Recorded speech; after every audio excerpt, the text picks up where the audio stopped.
Hello and welcome to Channels Book Club. I am Olakunle Kasumo. I hope you have been having a fabulous Independence Week. Nigeria is 56 and our country can only become stronger and better. Let's keep believing and keep building. Today we are looking at the Nigeria Prize for Literature, one of the most outstanding literary prizes in Africa, and its 2016 edition. We also have for you interesting findings we made with regards to books written by Nigeria's past and present presidents since 1960. Let's start with the Literary Prize.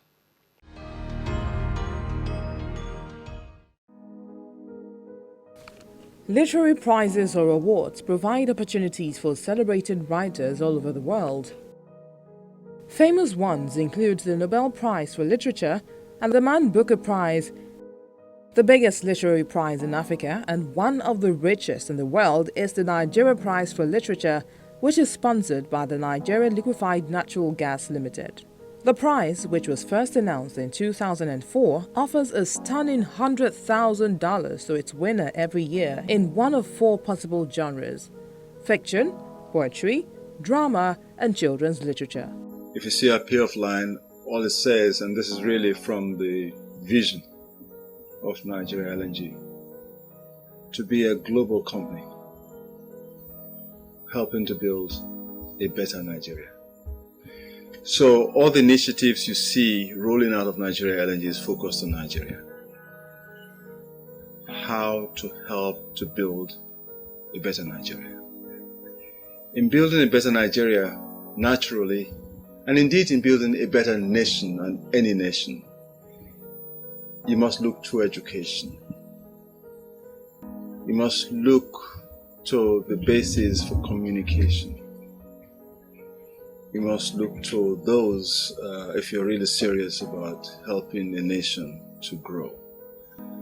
So because we're so focused on Nigeria, it was important, therefore, to identify, we could possibly have been in all, but that would have been difficult to handle. So we look to the ambidexter, if you like. We look to the arts and we look to the science. And then we identified in the arts literature. As far as we're concerned,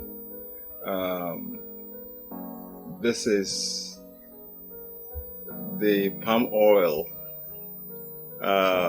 that allows lubrication of whatever food that we eat in that respect, So literature had to be queen, and so we chose literature. And then of course for science, basically science as well. So we support literature and then we support science because we believe that these are two huge levers that necessarily would help any nation to grow. So to build a better Nigeria, we then had to do something with respect to Nigeria literature. Past winners of the Nigeria Prize for Literature include Gabriel Okara and Ezenwa Uheto in 2005, Ahmed Yerima in 2006 for his book Hard Ground, Mabel Shegun and Akachi Adimora Ezegbo in 2007, Kane Agari in 2008 for her book Yellow Yellow, Esiaba Irobi for Cemetery Road, Adeleke Adeyemi in 2011 for his children's classic The Missing Clock, Chika Onigwe in 2012 for the acclaimed novel On Black Sister Street, Tade Ikpadiola in 2013 for his collection of poems The Sahara Testament, and Sam Ukala in 2014 for his full script Iredi War. The Nigeria Prize for Literature is certainly producing literary stars. In a country where sports, music, and other art forms are loved, why is NLND committed to promoting literature? We believe that to make the precise man, you have to write. Even in trying to describe your work of art or painting, you have to do that with words. You see, so the words are the vehicle by which ideas are communicated. And as I said, we'll do more of talking this in Africa, in Nigeria. But truly, it is as we speak, so we think. And as we think and speak, so we write. So the written form is only a condensation of the thought process.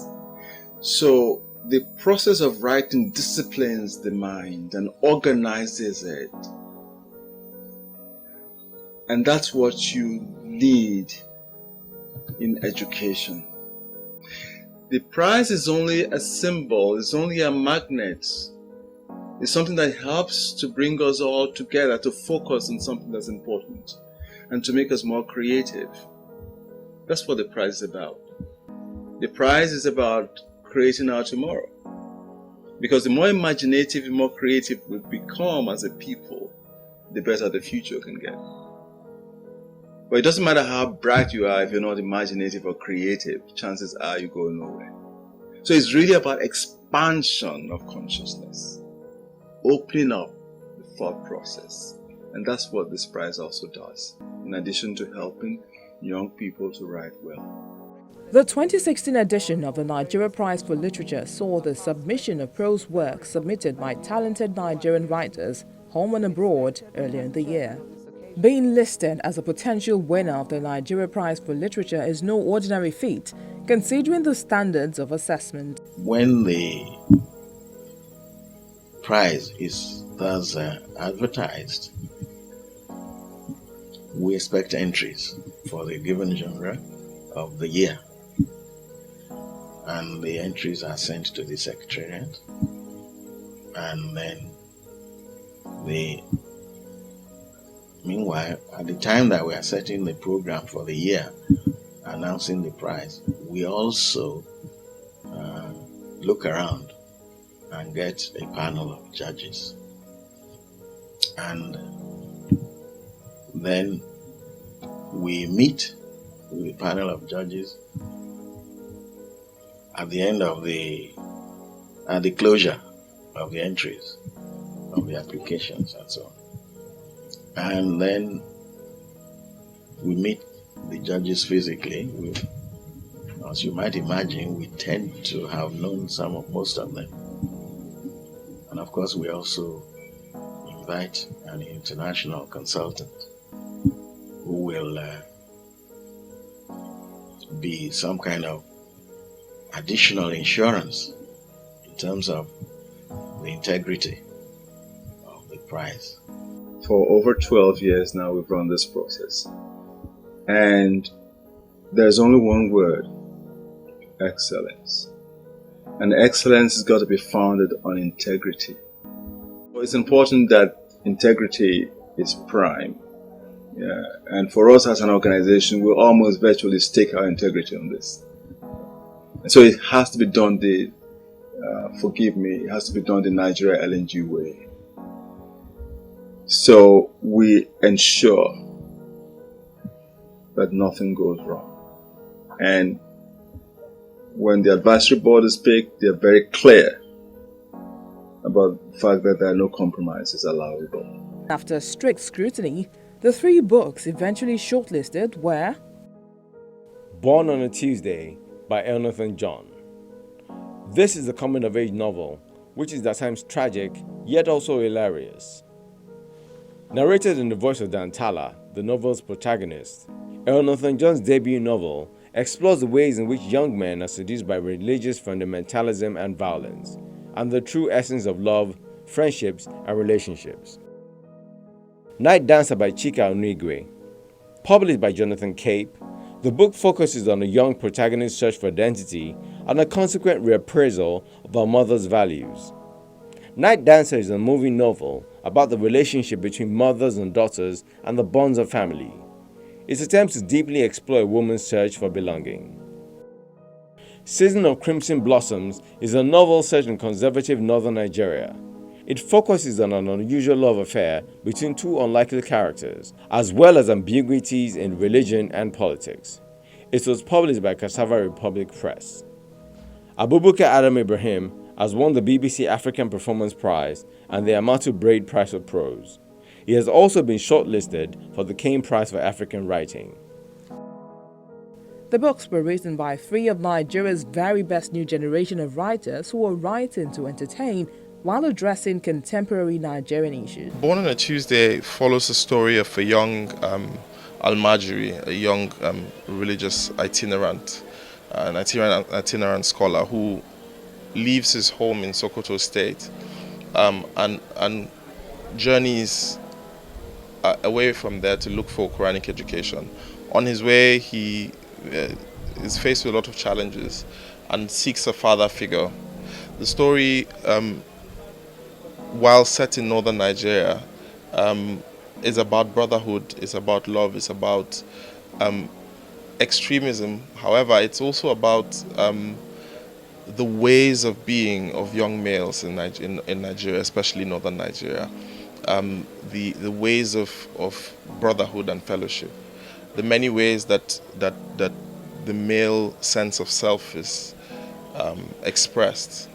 All of this set against the backdrop of a growing religious extremism in northern Nigeria. It's essentially the story of a widow who is 55 and a mother and a grandmother, and her relationship with someone who is younger than her youngest child, and it's derives from the background of the violence in Jos, which is where I come from, and it explores relationship between people, between mothers and children, between lovers and their lovers as well, between husbands and wives, and so it's essentially a book about relationships between people, different kind of people, Well, there are several stories. One I like to talk about is of a young Almajiri I met in Zaria, who, as occurs to a lot of Almajiris in Nigeria, had been erased from consciousness, from society, from public conversation, and even something as basic as a name was denied him, and we called him Yaro, a boy, and I started talking with this man called Basiru, this young man, and he sort of led me into his life slowly over the course of a few years, about where he was from, whether or not he was going to go back, and the challenges he faced right there in Zaria, where he slept, where he ate, and all of that. And so just for the first chapter, I thought of this while I was creating the main character.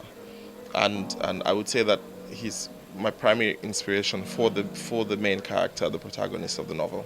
I was interested in the idea of what transpired in the first scene, where a criminal just jumps over a fence and lands into a woman's house, and during the process of robbing her, he meets the owner of the house.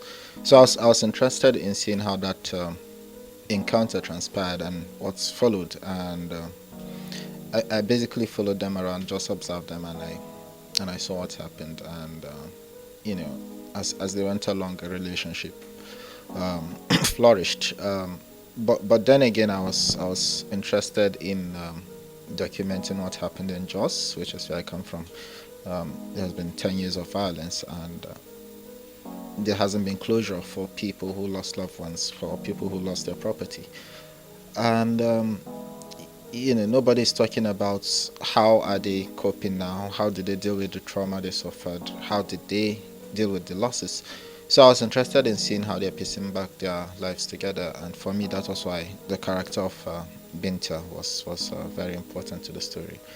And with Reza, for instance, I wanted to explore the angle of people who are deprived of, should I say, maternal love or affection, and how that affects their development in society as well. So those were some of the things that I really wanted to explore with the story, and the story took a life of its own.